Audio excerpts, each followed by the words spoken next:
What's up, y'all? It's your man, Stephen Bardo, coming at you with a special edition of Bardo's Breakdown. This gentleman I consider a friend within the industry, and he's done a great job of working his way up through the assistant coaching ranks, and now he's a head coach and did an outstanding job in his first year. I'm talking about Loyola Marymount head coach Stan Johnson. Stan, thanks so much for joining me today. Appreciate it, man. Thanks for having me. Pleasure. Yeah, I appreciate you taking the time, man. I think watching your career, we'll get into all that. And then we'll talk a little bit about how things really came to fruition this year and the job that you did with LMU. But let me start. I always like to give our viewers a little bit of background. You played 3 years at Southern Utah, and then I always mess this up. Bemidji. How you say it? Bemidji. Bemidji State. Right. Yes, sir. Okay.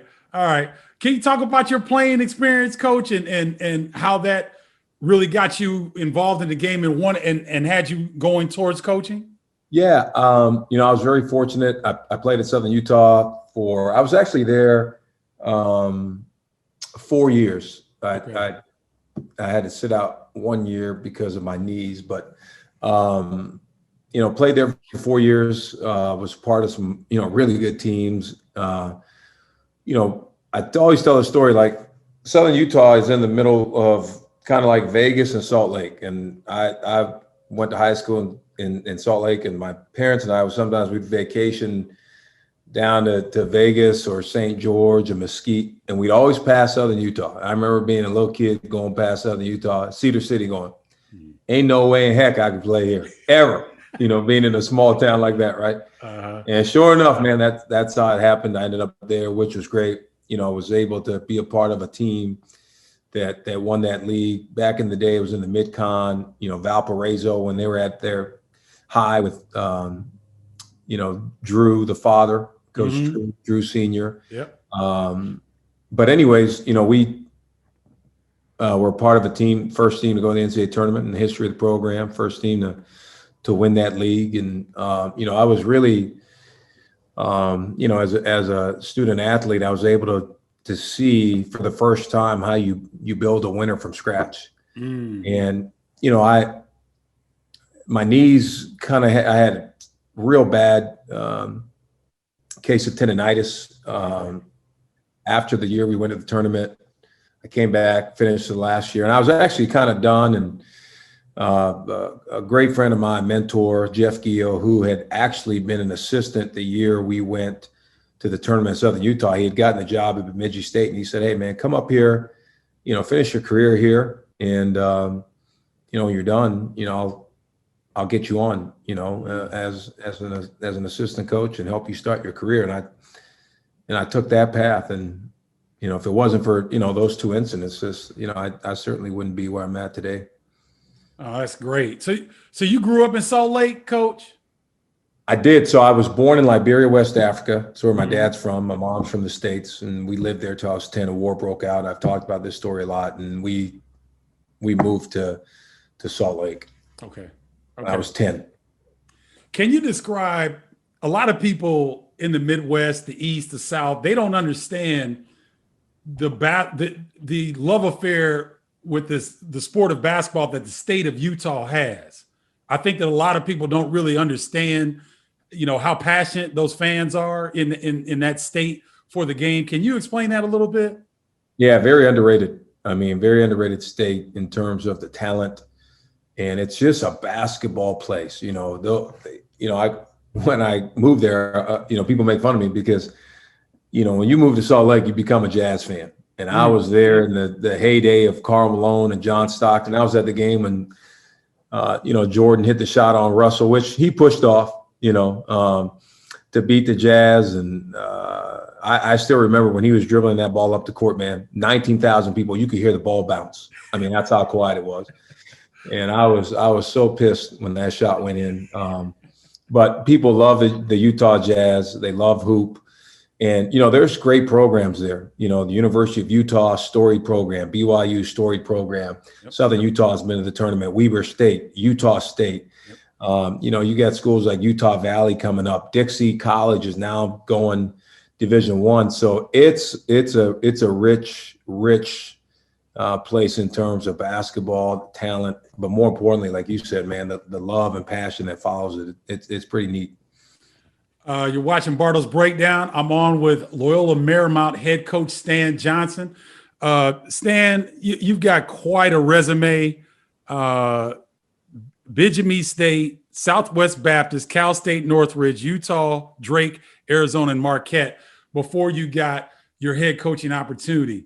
Were there one or two things that you learned along the way? I know you learned a ton because I see bits and pieces of them with your program, and we'll get into that. But was there one or two things that really stuck out in your journey as an assistant to become a head coach that really sticks out?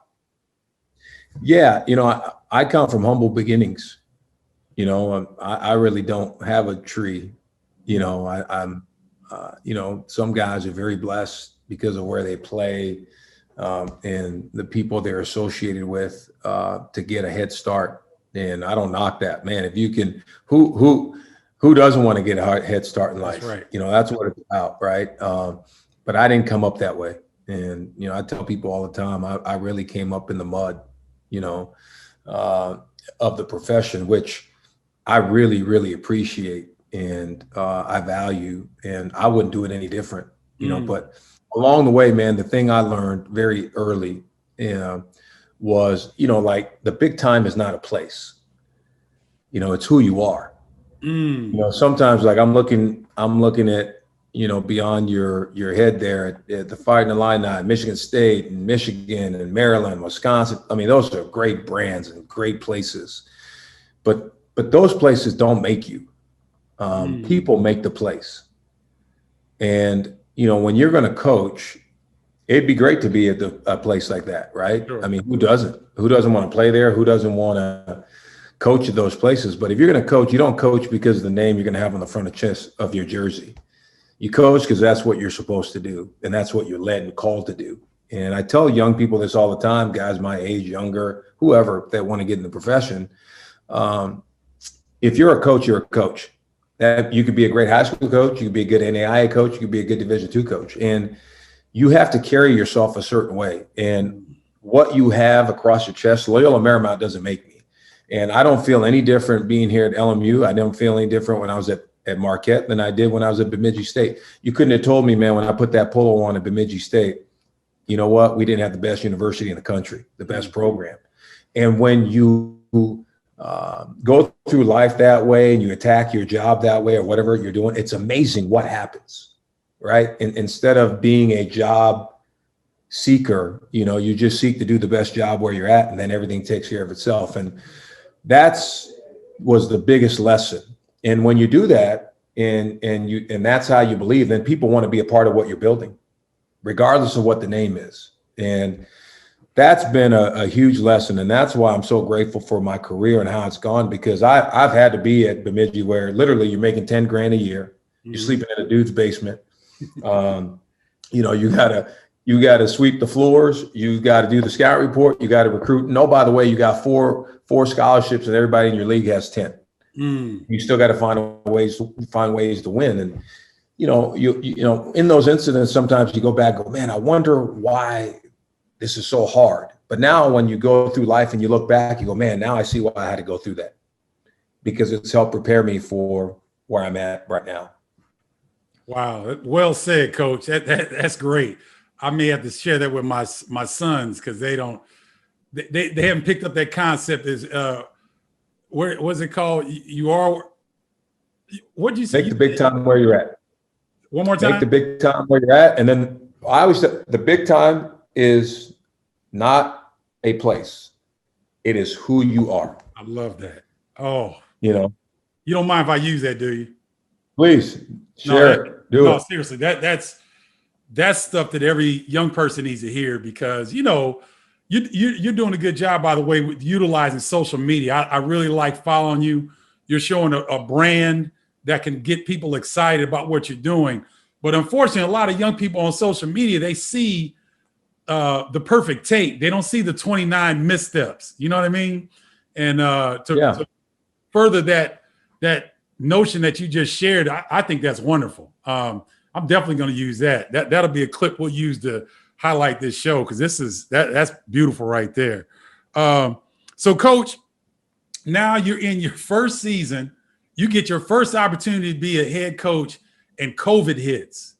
And can you talk to our viewers about some of the things that you had to do in order to build the chemistry that you were able to build inside of a pandemic? Yeah.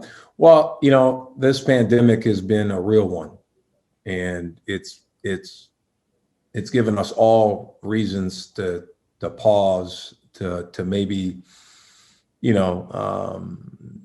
in a bad place, and everybody has a good enough reason to be in that place. For me, when this was happening, obviously when I got called about the job and when I accepted it was right at the beginning. Mm-hmm. And I remember my agent and I, maybe it was a 2-minute conversation. Is this something we want to jump into right now, not knowing what it's going to be? Mm. And I've always lived my life on, I'm going to do things based on what I believe is going to happen in a good way, rather than what I believe is going to happen in a negative way. And I took the job knowing, pandemic, no pandemic, this is the right time and this is the right place. So the first thing for me was, I had to get across to our guys, our staff, even our administration. My whole line was, the harder things get, the better it is for us. Mm. And the teams and the programs and the people who had that kind of mindset going into this, people who could pivot on a dime, because that's what it was going to require. We didn't know what was coming. So how flexible can we be? How organized can we be? It just can't be like, what do we do when COVID hits? It's what are we going to do when we get it? Because it's just a matter of time. And that was our mindset. And having a plan in place, our COVID plan, but more importantly, our personality and our mindset plan, that we're going to attack this thing and we're going to attack it the right way. And we're going to have a great story to tell, because it's hard to take over a job in a normal year when it's your first year and you're trying to build something. That's hard enough. Mm-hmm. But to put COVID on top of that, we had every excuse here at LMU to say, new coach, COVID, you know what, we'll wait till next year. Mm-hmm. And our guys they rose to the challenge, and they accepted, everything we put in front of them, because of the mindset, the belief, the culture that we try to establish up front. I mean, I didn't meet my team really till the end of August. We were on Zoom, and I Zoomed with them every day pretty much, or talked to them, FaceTime. I had to build relationships that way. Mm-hmm. And every Wednesday we establish what we call the culture meeting. And so even during that time, one of the biggest things I wanted to get through to our guys was, for us to turn the corner, we have to understand what it takes to lead. And I think, Steve, and you can attest to this, because everybody talks about leadership. And I felt like in crises, right, that in those situations, you really see what leadership is and who can lead and who can't. So one of the things we did, I spent 6 weeks with my team just on leadership. 6 weeks? 6 weeks.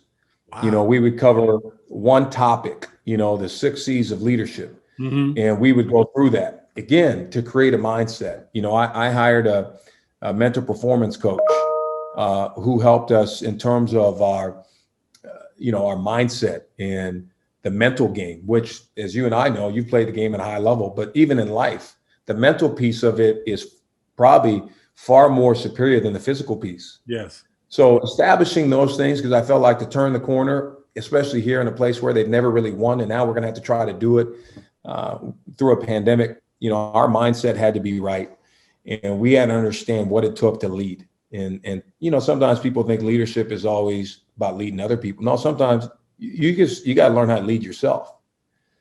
And that's what we spend a lot of time on, and it paid dividends. Oh, I would say it paid dividends.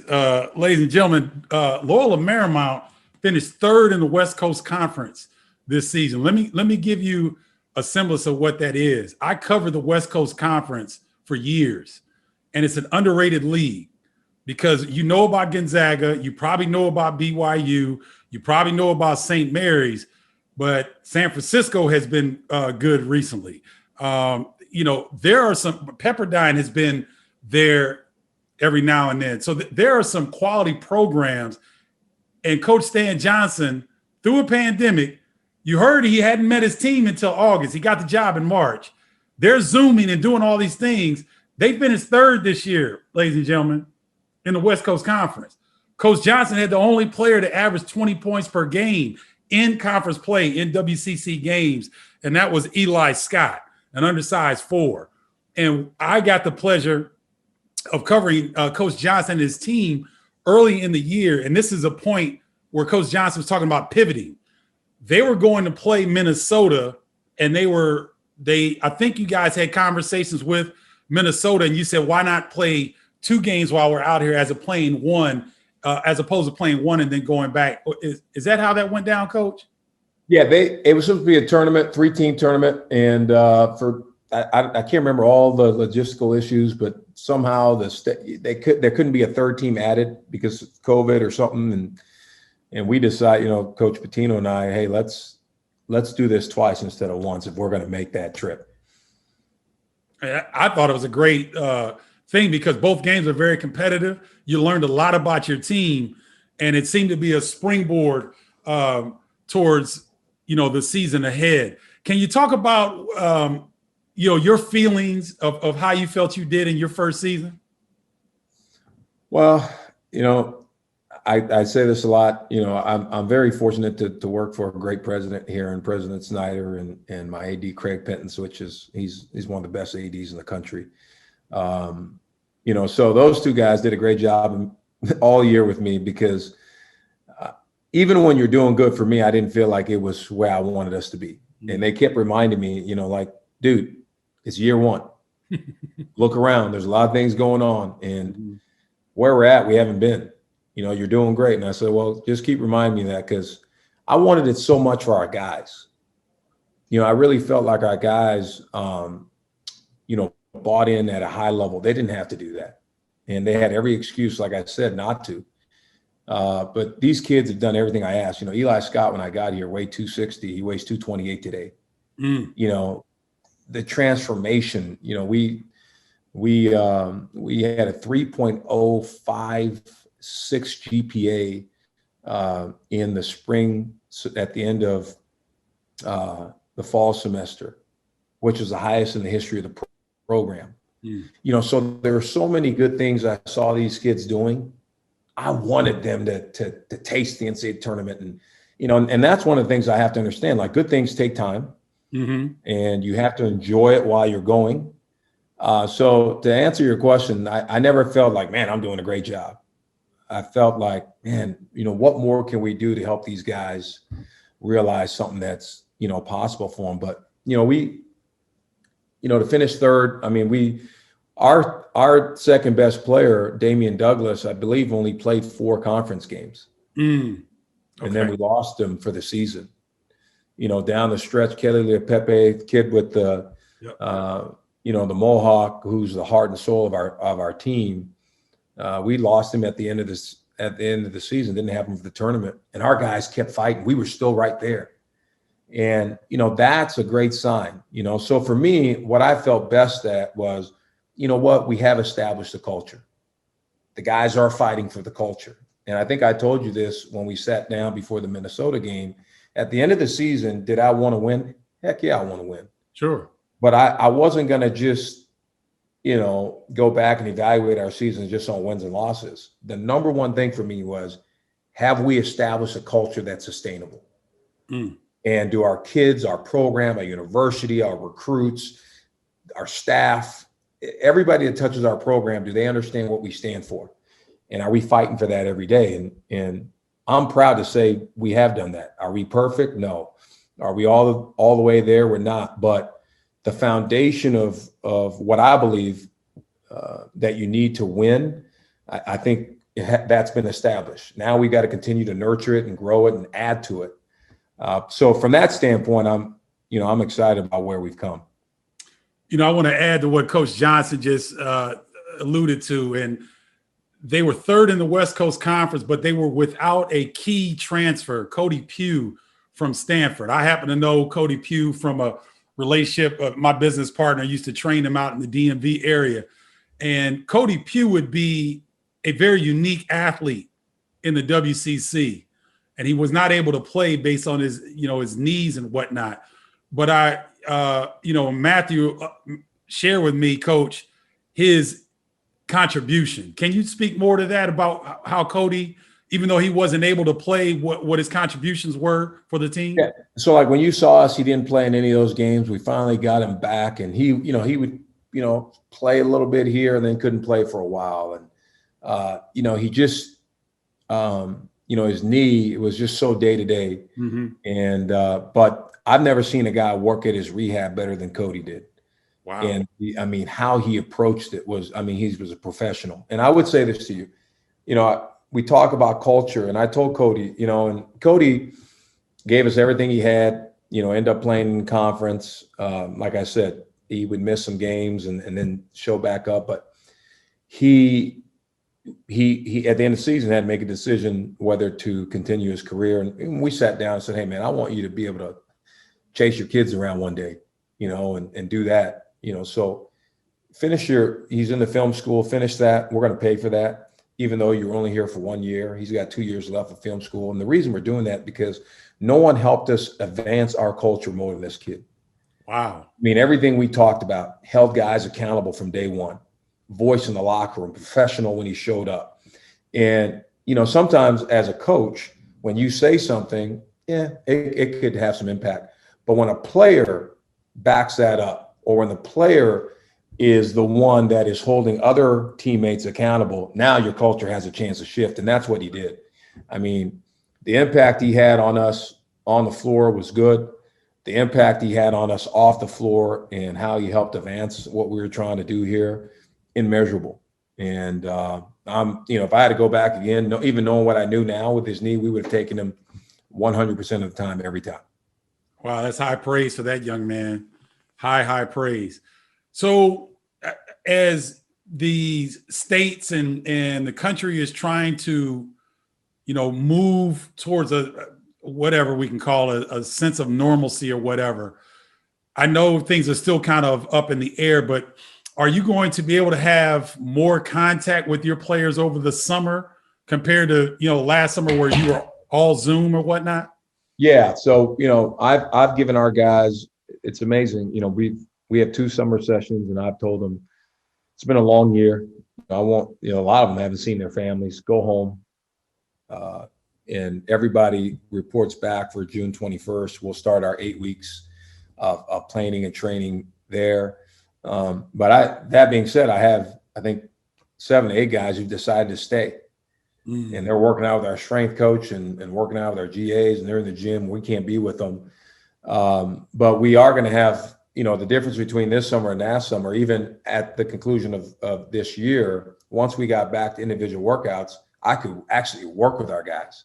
That was something we missed out on last year. So I'm looking forward to being able to, again, grow these guys individually in their games and spend time with them, especially on the areas they have to work on, because we didn't have that last summer. So we will have more access to them, and everything won't be over Zoom like it was, a year ago.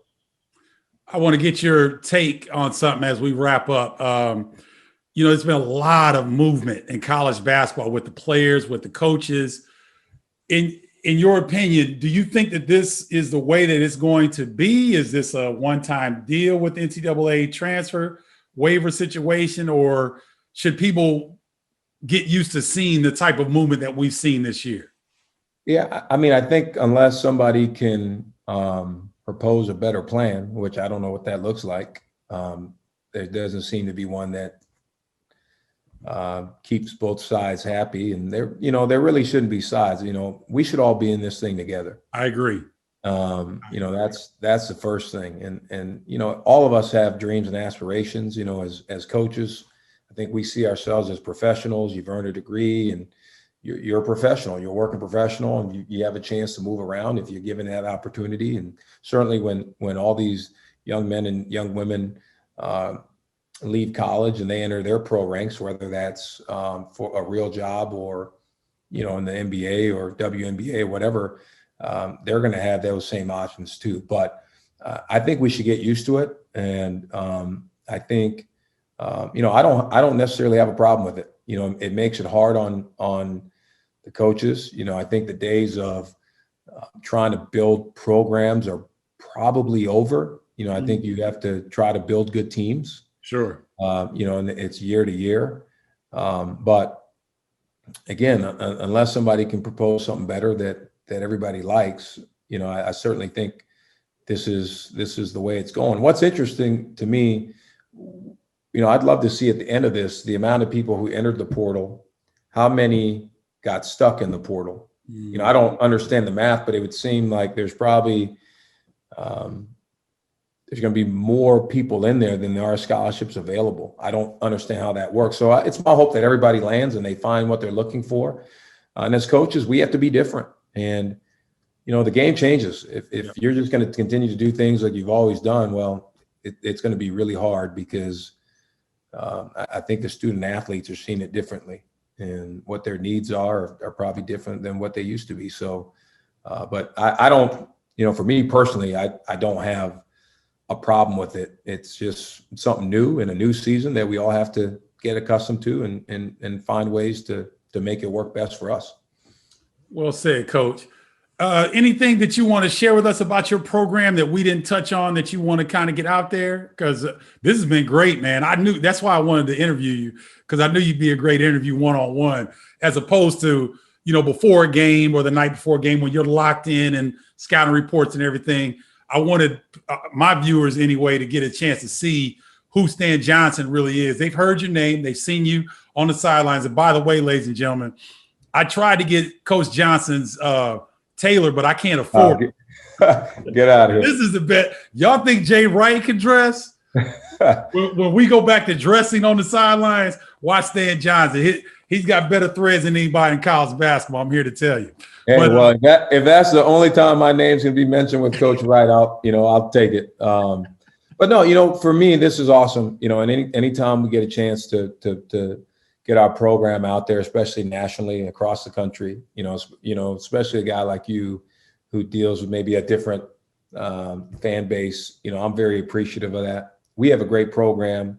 We have a place here, and back in the day with Hank Gathers and Bo and those guys, they were rolling. This was one of the premier programs in the country. And I certainly would love to help return LMU to that. And I've said it's going to take more than me. And, I want to make Hank proud. I want to make Bo proud. I want to add to their legacy. And for far too long, we've told that story, and that's been the period. And I hope we can remove the period and put a comma and start another path here that will be ripe in terms of our success, on the basketball court and, in the classroom. The other thing is, there are so many coaches that have come here at the LMU, some great coaches, man, guys that have probably forgotten more about the game than I know. And they have helped elevate this thing to a place where I'm receiving it now at a much better place than maybe they had it. And I'm really thankful for those guys. And I think sometimes too often in our profession, we let ego and pride get in the way and we don't give other people enough credit. And I want to make those people, and we want to make those coaches proud too. There's been assistant coaches, administrators that have come through here that have tried to get it going. So I hope we can build a program that is easy to cheer for and that everybody who has been a part of LMU can be proud of and look back and say, hey, look, man, we helped get that program there. So that's my hope, my goals, my dreams, and certainly our aspirations. Well, I don't know if you could have finished the interview any better, Coach. This is Stan Johnson, head coach at Loyola Marymount University. I really appreciate your time, Coach, and have a great off season. Appreciate you, brother. Thanks for having me. All right. Stay tuned, ladies and gentlemen. I have more great interviews like this throughout the off season as we come in and see how things are going to shake out with all this movement and whatnot. But I want to give insight to coaches and people who are doing it right in our sport. And Stan Johnson, head coach at Loyola Marymount, is definitely one of those. So until next time, peace, y'all.